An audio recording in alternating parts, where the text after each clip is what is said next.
keduanya ialah, yang ketiganya ialah dari KWSP.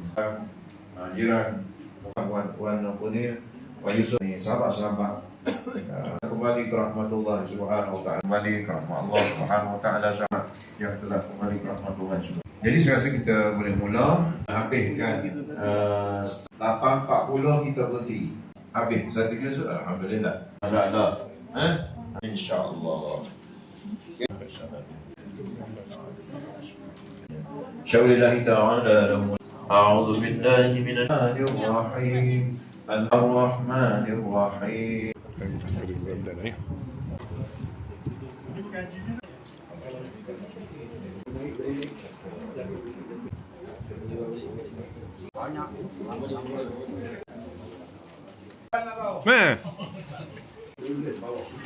Tuh, 2, 3, tuh.